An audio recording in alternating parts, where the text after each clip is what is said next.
اعوذ باللہ من الشیطان الرجیم بسم اللہ الرحمن الرحیم وبہ نستعین وہو خیر ناصر و معین۔ تفسیر کے حوالے سے یہ آج کا ہمارا دوسرا درس ہے جو آپ کی خدمت میں پیش ہو رہا ہے۔ سورہ حمد کی 4 آیات کے حوالے سے گفتگو ہوئی، ابتدائی 4 آیات، اور آج 5ویں آیت ایاک نعبد و ایاک نستعین کے حوالے سے گفتگو ہے۔ خداوند متعال اپنے عبد کو، اپنے بندے کو یہ تعلیم دے رہا ہے در واقع کہ وہ کس انداز سے اپنے پروردگار کی عبادت کرے، کس طریقے سے عبادت کرے، اور عبادت کرنے کا طریقہ اور حد کیا ہے۔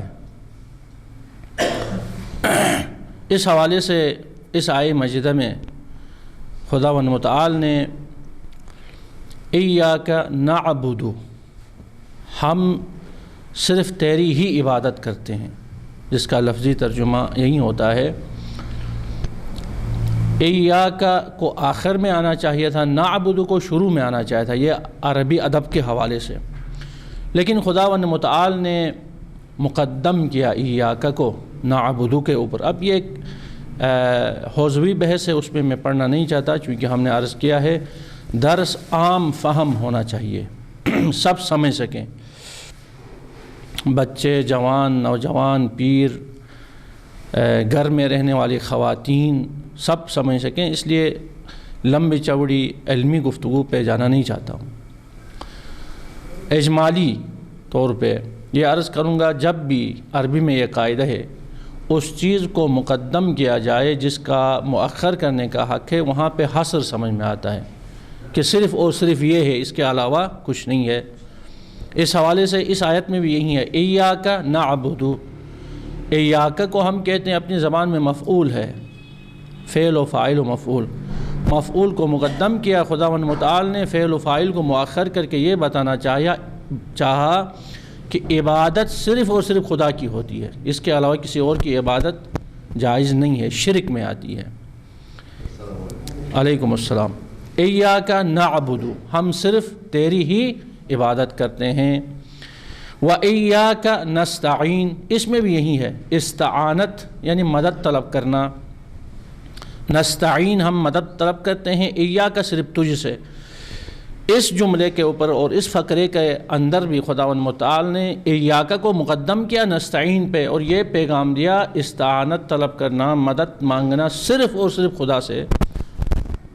جائز ہے، غیر خدا سے استقلالی طور پہ مدد مانگنا جائز نہیں ہے۔ یہ توجہ کریں، استقلالی طور پہ مدد مانگنا، کہ ہم کہیں کہ بس یہی ہے اور یہ کرنے والا ہے اور خدا سے ہٹ کے، یہ جائز نہیں ہے،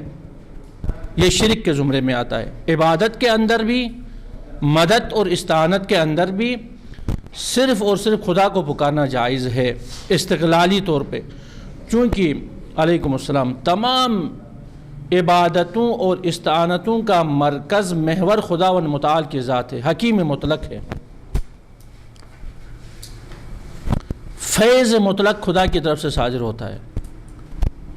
چاہے عبادت کے حوالے سے ہو، چاہے امداد اور استعانت کے حوالے سے ہو۔ استعانت کا مطلب سمجھ میں آیا؟ مدد طلب کرنا کسی سے، اس کو کہتے ہیں استعانہ عربی میں، عون کہتے ہیں مدد کو، استعانہ مدد طلب کرنا۔ اب کس سے کرتے ہیں ہم مدد طلب؟ صرف خدا سے۔ اب یہاں پہ بہت گفتگو ہو سکتی ہے اس حوالے سے، اس دن عقائد کے درس میں نے عرض کیا، ان آیات کے ذیل میں اگر کوئی انسان توسل کرتا ہے، اگر کوئی انسان غیر خدا سے مدد طلب کرتا ہے، اولیاء سے، اوصیاء سے، انبیاء سے، ائمہ سے، آیا وہ شرک کے زمرے میں آئے گا خدا نے خواستہ یا نہیں؟ ہم نے ایک جملہ کہا تھا استقلالی مدد طلب کرنا۔ اگر کسی کے ذہن میں یہ ہو کہ خدا سے ہٹ کر یہی بندہ، یہی امام، یہی پیغمبر ہے جو بذات خود مدد کرتا ہے یہ عینی شرک ہے، یہ جائز نہیں ہے۔ لیکن اگر ایک دفعہ آپ یہ کہتے ہیں کہ خدا نے ان کو یہ اتھارٹی دی ہے، ائمہ کو، انبیاء کو، اوصیاء کو یہ طاقت بھی دی ہے، اتھارٹی بھی دی ہے کہ یہ مدد کریں، خدا سے مدد لے کے مدد کرتے ہیں، تو یہ شرک نہیں، یہ عین توحید ہے، کیونکہ وہاں اصل مرجع، اصل ہماری توجہ خدا کی طرف ہے، پھر بھی خدا سے ہی مدد مانگا ہم نے، استقلالی طور پہ ان سے مدد نہیں مانگا ہے، ٹھیک ہے۔ ایون آپ ابھی کلاس میں بیٹھے ہیں، آپ اپنے ساتھ والے سے پن مانگیں، آپ کی نیت کے اندر ہے، اگر آپ پن اس نیت سے مانگیں کہ یہی ہی پن دینے والا ہے، کوئی دوسرا نہیں ہے، یہ بھی شرک کے زمرے میں آتا ہے۔ لیکن آپ ان سے اس لیے پن مانگتے ہیں کہ خدا نے اس پن کا مالک اسے بنایا ہے، اس پن کو دینے کا اختیار بھی اسے دیا ہے، ٹھیک ہے، اس پن کو دینے کی طاقت بھی اس کے اندر ہے، ورنہ ایک شخص پڑا ہوا ہے، خدا نخواستہ فالج ہے، آپ اس سے پن مانگیں، لوگ کہیں گے یہ دیوانہ ہے، اس کی عقل مریض ہے، آپ ان سے پن مانگتے ہیں، کوئی نہیں کہتا شرک ہے، چونکہ ان کو پتہ ہے آپ کی نیت کے اندر یہ نہیں ہے کہ آپ اس سے پن مانگتے ہوئے کہیں کہ یہی مستقل ہے، یہی نعوذ باللہ میرا رب ہے، یہ ہی دے سکتا ہے، کوئی غیر نہیں دے سکتا، یہ نہیں کہتے، آپ کہتے ہیں یہ بھی خدا کا بندہ ہے، خدا نے اس کو طاقت دی ہے، خدا نے اس کو مالک بنایا ہے، یہ اپنی مالکیت اور طاقت سے استفادہ کر کے میری مدد کر سکتا ہے، اس لیے آپ اس سے مدد مانگتے ہیں، پن مانگتے ہیں، ٹھیک ہے، یہ عین توحید ہے، چونکہ خدا کو اصل فیض اور محور سمجھتے ہیں۔ لہٰذا اس نیت سے کہ خدا نے انبیاء کو، اوصیاء کو معنوی طاقت عطا کی ہے، ان سے مدد مانگنا نہ صرف شرک نہیں ہے بلکہ عین توحید ہے۔ ان آیات کے ذیل میں اتنا کافی ہے، زیادہ لمبی گفتگو ہو سکتی ہے علمی، لیکن چونکہ ہم نے عرض کیا عام فہم درس ہے، لہٰذا اس سے زیادہ گفتگو اس پہ نہیں کرتے ہیں۔ لہٰذا اہل تشیع اور بریلوی حضرات اگر اوصیاء سے، انبیاء سے توسل کرتے ہیں تو ان کے ذہن میں یہ بات ہے کہ یہ استقلالی طور پہ مدد دینے والے نہیں ہیں، استقلالی طور پہ حاجت دینے والے نہیں ہیں، بلکہ خدا کے ساتھ یہ متصل ہیں، معنوی طور پہ عبودیت کے اس مقام پہ پہنچے ہوئے ہیں کہ خدا نے ان کو اذن دیا ہے، خدا نے ان کو طاقت دی ہے، اور خدا نے ہمیں بھی اذن دیا ہے کہ ہم ان سے مدد مانگیں۔ وَابْتَغُوا إِلَيْهِ الْوَسِيلَةَ، خدا تک پہنچنے کے لیے وسیلہ تلاش کرو۔ سورہ مائدہ کے اندر خود خدا متعال نے حکم دیا ہے، آرڈر ہے، فعل امر ہے، کہتا وَابْتَغُوا إِلَيْهِ الْوَسِيلَةَ۔ اسی طرح سورہ بقرہ کے اندر آپ آیت دیکھیں، وَاسْتَعِينُوا بِالصَّبْرِ وَالصَّلَاةِ، مدد طلب کرو صبر اور نماز کے ذریعے سے۔ اگر کوئی انسان صبر اور نماز کو اس عنوان سے دیکھے کہ یہ نعوذ باللہ میرا خدا ہے، یہ شرک ہے، لیکن اس عنوان سے دیکھے کہ خدا کا حکم ہے کہ میں نے صبر کرنا ہے، مشکلات میں یہ مدد طلب کرنا ہے، مشکلات میں نماز پڑھنا ہے، دعا کرنی ہے تاکہ نماز کے ذریعے سے میں استعانت طلب کروں، تو یہ عین توحید ہے، یہ شرک نہیں، چونکہ خدا نے کہا ہے۔ بس یہ عبد اپنے خدا کا جو ہے حکم کی تعمیل کر رہا ہے، غیر خدا کے حکم کی تعمیل نہیں کر رہا ہے۔ ایاک نعبد، ہم صرف اور صرف تیری عبادت کرتے ہیں، وایاک نستعین، اور صرف تجھ سے ہی مدد مانگتے ہیں۔ چاہے آپ توسل کرتے ہیں، چاہے آپ زیارات پہ جاتے ہیں، چاہے آپ حج پہ جا کے خانہ کعبہ کے گرد گھومتے ہیں، خوب خانہ کعبہ کو آپ لے لیں، 7 چکر خانہ کعبہ کے گرد گھومنا، عام ذہن سے دیکھیں تو نعوذ باللہ ایک پتھر ہے، کپڑا ہے، دیوار ہے، اس کے گرد گھومنا، عقل ظاہری جو خشک عقل ہے وہ نہیں مانتی، لیکن چونکہ خدا کا حکم ہے ایسا کرنا جائز بلکہ واجب ہو جاتا ہے۔ مستطیع لوگوں پہ واجب ہے کہ وہ حج کے لیے جائیں اور اس ظاہری در و دیوار کے گرد 7 مرتبہ چکر کاٹیں، کیونکہ خدا نے کہا، یہ عین توحید ہے، یہ عین عبادت ہے۔ اسی طرح 5 وقت ہم نماز پڑھتے ہیں، شیعہ بھی 5 وقت نماز پڑھتا ہے، سنی بھی 5 وقت نماز پڑھتا ہے۔ یہ ایک عام فہم غلطی تھی ایک زمانے میں، الحمدللہ ابھی سوشل میڈیا نے حل کیا۔ یہ الگ بات ہے کہ اہل تشیع اہل رخصت ہیں، ان کے ہاں ائمہ کی طرف سے، مجتہدین کی طرف سے اجازت ہے کہ ظہرین کو ملا کے پڑھیں اور مغربین کو ملا کے پڑھیں، جیسا کہ خود اہل سنت کی کتابوں کے اندر بھی ہے، شیعہ کی کتب کے اندر بھی ہے۔ پیغمبر اکرم صلی اللہ علیہ وآلہ وسلم نے بارہا، سفر پر بھی نہیں تھے، کوئی ایسی ایمرجنسی بھی نہیں تھی، مغربین اور ظہرین کو ملا کے پڑھا ہے۔ اسی سنت پہ ہم عمل کر رہے ہیں، ٹھیک ہے، اسی سنت پہ ہم عمل کرتے ہیں۔ 3 اذانیں ہوتی ہیں، لیکن اس ایک اذان میں ہم دونوں نمازیں پڑھتے ہیں، ظہر بھی پڑھتے ہیں اور فاصلے سے عصر بھی پڑھتے ہیں۔ اسی طرح مغرب میں بھی یہ ہے، مغرب بھی پڑھتے ہیں، عشاء بھی پڑھتے ہیں اسی ایک اذان میں۔ لیکن کوئی اگر اہل تشیع میں سے الگ الگ پڑھنا چاہے اس میں کوئی حرج نہیں ہے، بہت اچھا ہے، بلکہ روایات میں احادیث میں ہے کہ فضیلت افضل ہے کہ ہر نماز کو اپنے افضل ترین وقت میں پڑھا جائے، ظہر پڑھے اس کے بعد اپنے کام کاج میں مصروف ہو جائے، عصر کے وقت وہ ٹائم مینشن ہے، انشاءاللہ کسی دن فرصت ہوئی تو احکام میں عرض کریں گے کہ عصر کا وقت کب شروع ہوتا ہے، ظہر کا کب شروع ہوتا ہے، مغرب کا کب شروع ہوتا ہے، عشاء کا کب، صبح کی نماز کا ٹائم کب ہوتا ہے، احکام کے درس میں انشاءاللہ ہم بتائیں گے۔ اگر الگ الگ سے پڑھنا چاہے تو بہت ہی اچھا ہے، اگر اس کے پاس ٹائم ہے وہ ٹائم دے سکتا ہے، اس کے لیے مجتہدین نے بھی کہا ہے افضل ہے، احادیث میں بھی ہے افضل ہے۔ ہم جو اس وقت عمل کر رہے ہیں وہ رخصت ہے، اجازت ہے کہ ہم ظہرین اور مغربین کو ملا کے پڑھ سکتے ہیں۔ اب حج کے اندر بھی یہ ہوتا ہے، ظہرین اور مغربین ملا کے پڑھا جاتا ہے، حکم الہی ہے۔ میں عرض کر رہا تھا انسان اگر بما ہوا وہ شیء اس کو مستقل سمجھے، اس کے سامنے جھکے، وہ حرام ہے، شرک ہے۔ لیکن چونکہ خدا نے کہا ہے 5 وقت خانہ کعبہ کی طرف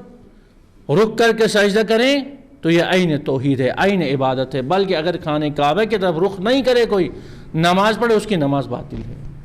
عام حالات میں، ایمرجنسی سے ہٹ کے۔ بس خداوند متعال نے ہمیں پیدا کیا ہے، خدا نے حکم کرنا ہے، خدا کا ہی حکم ہے، توسل ہو، زیارات ہوں یا ابتغاء وسیلہ ہو جو میں نے عرض کیا، لہٰذا ان موارد میں غیر خدا سے، ائمہ سے اور اوصیاء سے، انبیاء سے توسل کرنا بے اذن الہی، بے حکم الہی، نہ صرف شرک نہیں بلکہ کیا ہے، عین توحید اور عین عبادت ہے۔ ایک صلوات پڑھیں محمد و آل محمد صلی اللہ علیہ وسلم۔ چھٹی جو آیت ہے اس حوالے سے کچھ عرائض پیش کریں گے۔ اہدنا الصراط المستقیم، اہدنا یعنی ہماری ہدایت فرما، ہدایت سے ہی امر بنا ہے، اہدنا ہماری ہدایت فرما، الصراط المستقیم راہ راست کی، یعنی ہمیں راہ مستقیم کی ہدایت فرما۔ لفظی ترجمہ یہ ہے۔ اب یہاں پہ عام ترجمے میں آپ دیکھتے ہیں اہل تشیع کے جو قرآن مجید کے مترجمین ہیں انہوں نے لکھا ہے کہ ہمیں سیدھے راستے پہ قائم فرما، کوئی مسئلہ نہیں ہے، چونکہ یہ عقیدہ ہے ہمارا کہ ہمارا عقیدہ برحق ہے، جس راستے پہ ہیں بہرحال اسی راستے میں ہمیں آگے چلنے کی توفیق عطا فرما۔ لیکن اہل تسنن کے قرآن مجید میں ہے کہ ہمارے سیدھے راستے کی، ہماری ہدایت فرما سیدھے راستے میں، وہ بھی ٹھیک ہے، لفظی ترجمہ یہی ہے۔ اہل تشیع نے تعویل کر کے ترجمہ کیا ہے، یعنی تعویل سے مراد یہ کہ اس کا تفسیری ترجمہ کیا ہے، اس کا مفہومی ترجمہ کیا ہے۔ اہل تسنن نے اس کا لفظی بعینہ ہی ترجمہ کیا ہے۔ دونوں اپنے اپنی جگہ میں ٹھیک ہیں، کوئی مسئلہ نہیں ہے، لیکن ترجمہ یہی ہے، اہدنا الصراط المستقیم، سیدھے راستے کی ہماری ہدایت فرما، یا ہمیں سیدھے راستے کی ہدایت فرما۔ اب راہ مستقیم کی ہدایت کے بارے میں ہم دن میں 5 وقت کی نماز میں بار بار کیوں پڑھتے ہیں، یہ بہت اہم ہے۔ حکم ہوا ہے، اس دن بھی عرض کیا، لا صلاۃ الا بفاتحۃ الکتاب، نماز نہیں ہے مگر یہ کہ اس میں سورہ الحمد ہونا ضروری ہے۔ تمام نمازائے پنجگانہ میں سورہ الحمد کا پڑھنا واجب اور ضروری ہے، اگر نہیں پڑھیں تو نماز کیا ہے، اور اس نماز میں بار بار زور دے کے ہم کہتے ہیں، اس آیت کی تلاوت کرتے ہیں، اہدنا الصراط المستقیم، کہ بار الہ سیدھے راستے کی ہدایت فرما ہماری کیوں ہے؟ چونکہ انسان ہمیشہ دشمن کے، جو کہ اس کا شیطان ہے، حملے کے زیر عتاب ہے۔ شیطان ہمیشہ حملہ کرتا ہے انسان پہ۔ جب وہ گمراہ ہوا، سجدہ نہیں کیا حضرت آدم علیہ السلام کو، اور خدا نے کہا کہ آپ نکل جاؤ میری بارگاہ سے، راندہ گیا، وہاں قسم کھایا لَأُغْوِيَنَّهُمْ أَجْمَعِينَ، میں کیا کروں گا؟ ان سب کو اغوا کروں گا اور آپ کے سیدھے راستے پہ بیٹھ کر ان کو بھٹکاؤں گا۔ لہٰذا خداوند متعال نے نماز کو وہ وسیلہ قرار دیا ہمارے لیے کہ اس نماز کے ذریعے سے ہم شیطان کے اس قسم خوردہ دشمنی سے بچ سکیں۔ بار بار تاکید کریں، بار بار آئیں، کیونکہ انسان کے ساتھ ہر روز، ہر گھنٹہ، ہر منٹ میں مختلف حالات پیش آتی ہیں، کبھی آسائشیں، کبھی مشکلات، کبھی پریشانی، کبھی خوشیاں، کبھی غم۔ ان حالات میں انسان کی کیفیت چینج ہوتی رہتی ہے، اس کی نیت چینج ہو جاتی ہے۔ اس نیت کو مستقیم فرمانے کے لیے، اس نیت کو پابرجا اور محکم کرنے کے لیے خداوند متعال نے 5 وقت کی نماز میں انسان پر واجب کیا ہے بار بار یہ دہرائے، تاکہ اس کی روح اور اس کا جسم عجین ہو جائے اس راہ مستقیم کی ہدایت کے بارے میں، تاکہ شیطان کو موقع نہیں ملے کہ وہ اس راہ مستقیم سے انسان کو بھٹکائے، کیونکہ اس نے قسم کھایا ہے کہ میں آپ کے راہ مستقیم پہ کھڑا رہوں گا، لَأَقْعُدَنَّ عَلَىٰ صِرَاطِكَ الْمُسْتَقِيمِ، تیرے راہ مستقیم پہ میں کھڑا رہوں گا اور آپ کے بندوں کو ورگلا کے وہاں سے اغوا کروں گا۔ خداوند متعال نے اس کا توڑ اس انداز میں پیش کیا ہے۔ لہٰذا جو نماز سے متصل ہوتا ہے اور جو نماز پابندی کے ساتھ پڑھتا ہے، شیطان اس پہ مستولی نہیں ہو سکتا ہے، اس پہ شیطان کی دسترس نہیں ہوتی ہے۔ اکثر جو ہم شیطانی وسوسوں کے شکار ہوتے ہیں، شیطانی پروگرام میں ڈھل جاتے ہیں، خدا نخواستہ شیطانی آماجگاہ بن جاتے ہیں، پریشانیاں، وسوسے، یہ سب اس وجہ سے ہے کہ یا ہم نماز نہیں پڑھتے، یا اگر نماز پڑھتے ہیں تو پابندی وقت کے ساتھ نہیں پڑھتے، یا کہیں نہ کہیں نماز کے اندر کوئی مسئلہ ہے، ورنہ نماز راہ نجات بشریت ہے۔ آیت اللہ بہجت کے جملہ میں عرض کروں، ویڈیو بھی موجود ہے، انہوں نے اپنے استاد عارف باللہ قاضی طباطبائی سے نقل فرمایا ہے۔ ان کا یہ جملہ ہے، نوٹ کریں نوجوانوں،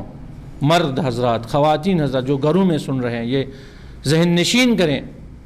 اپنے زمانے کے بہت بڑے عارف گزرے ہیں، آیت اللہ بہجت رحمۃ اللہ علیہ، ان کی خدمت میں حاضر ہونے کی توفیق ہوئی ہے ہمیں۔ وہ اپنے استاد جو عرفان کے استاد تھے، قاضی طباطبائی معروف ہیں، ان کے بے انتہا عرفان میں شاگرد ہیں۔ وہ فرماتے ہیں کہ میرے استاد نے کہا، یعنی قاضی طباطبائی نے فرمایا، اگر کوئی انسان اپنی نماز پنجگانہ کو اول وقت میں پڑھے، یعنی جوں ہی زوال ہو جائے نماز پڑھے، جوں ہی مغرب ہو جائے نماز کے لیے کھڑے ہو جائے، جوں ہی صبح صادق ہو جائے نماز کے لیے کھڑا ہو جائے، یہ دائم ہو، ہمیشہ ہو، تو وہ مقامات عالیہ تک پہنچ جائے گا، معنوی طور پہ عالی ترین مقامات تک فائز ہو جائے گا۔ انہوں نے کوئی دوسری قید نہیں لگائی ہے، کہا کوئی بھی انسان اپنے نماز کے اوقات کی پابندی کرے گا، معنوی لحاظ سے وہ ترقی کرے گا۔ آگے ایک اور جملہ کہا ہے عجیب، کہا اس پر میں ضمانت دیتا ہوں۔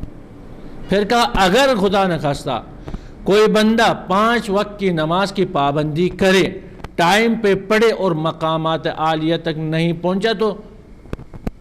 کہا مجھ پہ لعن کرے۔ اس حد تک محکم جملہ ان کا، عارف باللہ تھے، عجیب شخصیت تھی ان کی۔ عرفان کے آج جو شخصیات ہیں وہ سب ان کے شاگرد ہیں، علامہ طباطبائی سے لے کے علامہ حسن زادہ عاملی سے لے کے جتنے بھی بڑی شخصیات ہیں جو بالواسطہ یا بلا واسطہ ان کے شاگرد ہیں، انہوں نے یہ فرمایا۔ اور آج جو ہمارے معاشرے میں مسئلہ ہے وہ اسی وجہ سے ہے، یا افراد نماز نہیں پڑھتے، شیطان وسوسے ڈالتا ہے، ان کی زندگی مشکلات کی شکار ہے، ان کی ازدواجی زندگی مشکلات کی شکار ہے، یا یہ کہ نماز ٹائم پہ نہیں پڑھتے اس لیے ان کے کام رک جاتے ہیں۔ احادیث میں ہے اگر کوئی انسان نماز میں تاخیر کرے اس کے کام میں تاخیر ہو جاتی ہے، اور علماء بھی فرماتے ہیں، عرفا بھی فرماتے ہیں نماز محور ہے، اسی لیے اول نماز ہے فروع دین میں، اور قبر کے اندر بھی جس چیز کے بارے میں سب سے پہلے پوچھا جائے گا وہ نماز ہے، اور اسی نماز میں ہماری سستی ہے، ہمارے نوجوانوں کی، ہمارے خواتین کی، مختلف قسم کے شیطانی بہانے۔ نماز حکم الہی ہے، چاہے آپ آسائش میں ہوں یا غم میں ہوں آپ نے پڑھنا ہے، یہی تو آپ کا امتحان ہے، یہی میرا امتحان ہے کہ میں اگر مشکلات میں ہوں تب بھی میں نماز پڑھوں، میں آسائش میں ہوں تب بھی خدا کے سامنے سجدہ ریز ہو جاؤں۔ خداوند متعال مختلف طریقوں سے امتحان کرتا ہے کہ یہ بندہ نماز میرے لیے پڑھتا ہے یا اپنی آسائش اور خوشی کے لیے پڑھتا ہے، کوئی امتحان میں معلوم ہوگا، ورنہ تو ظاہر نہیں ہوتا، ورنہ سب نمازی ہیں، لیکن اصل نمازی وہ ہے جو مشکلات میں رہتے ہوئے بھی خدا کے سامنے سجدہ کرے، وہ حقیقی نمازی ہے، چونکہ اس نے نماز خدا کے لیے پڑھی ہے۔ لیکن جو افراد آسائش میں پڑھتے ہیں، مشکلات میں نہیں پڑھتے ہیں، تو ان کا خدا تو آسائشیں ہو گئیں، وہ آسائشوں کے لیے پڑھتے ہیں۔ مشکلات اور پریشانیاں یہ سبب نہیں بنتی ہیں کہ وہ خدا سے کٹ جائیں، دور ہو جائیں، چونکہ مشکلات اور پریشانیاں ہماری تربیت کے لیے ہے، ہمارا امتحان کا ذریعہ ہی یہی ہے، اور آسائشیں انسان کی خدا نہیں ہے کہ ہم آسائشوں کے لیے عبادت کریں اور مشکلات آ جائیں تو خدا کو چھوڑ دیں، نہیں، خدا ہے، چاہے ہمارے ساتھ مشکل ہو یا خوشی، آسائش ہو، غم ہو یا خوشی ہو، ہر صورت میں نماز پڑھنی ہے۔ کسی بھی حالت میں آپ پڑھتے ہیں، سنتے ہیں علماء سے، نماز معاف نہیں ہے، بعض خاص ہوگا کل قیامت کے دن نماز کے بارے میں۔ یہ اس لیے عرض کرتا ہوں چونکہ معاشرے کے ساتھ ہمارا رابطہ ہے، نوجوان نسل، مرد حضرات، خواتین حضرات جب ان سے پوچھتے ہیں تو معلوم ہوتا ہے کہ ان کی یہ کیفیت ہے، وہ خوشی میں خدا کو یاد کرتے ہیں، غم میں خدا سے ناراض ہوتے ہیں، اور جو انسان خدا سے ناراض ہوگا وہ شیطان کا دوست بن جاتا ہے۔ جب تک ہماری دوستی خدا سے رہے گی، جب تک خدا سے جڑے رہیں گے، شیطان مایوس رہے گا۔ اسی لیے نماز ضروری ہے۔ اہدنا الصراط المستقیم، بار الہ ہماری ہدایت فرما سیدھے راستے میں۔ علیکم السلام ورحمۃ اللہ۔ تو انشاءاللہ تعالی آج کا ٹائم اشارہ ہو رہا ہے ختم ہو گیا ہے، 6 آیات ہم نے پڑھی ہیں، انشاءاللہ باقی ماندہ اگلے جلسے میں آپ لوگوں کی خدمت میں اسی مختصر تفسیر کے ساتھ عرض ہوں گی۔ آپ ذہن نشین کریں، نکات کو لکھیں، انشاءاللہ ہماری ٹیم بعد میں 6 مہینہ بعد، 1 سال بعد آپ سے امتحان لے گی، اور اس کے بعد انشاءاللہ آپ سے جو وعدہ انعامات کا کیا گیا ہے وہ نبھائیں گے۔ خداوند متعال ہم سب کو محمد و آل محمد کی تعلیمات سے کما حق کو استفادہ کرنے کی توفیق عطا فرمائے، ہم سب کی پریشانیوں اور مشکلات کو دور فرمائے، صحیح معنوں میں ہمیں عبد خدا بننے کی توفیق عطا فرمائے، اور اپنے نماز، روزہ اور عبادات میں قائم و دائم ہونے کی توفیق عطا فرمائے۔ والسلام علیکم ورحمۃ اللہ وبرکاتہ۔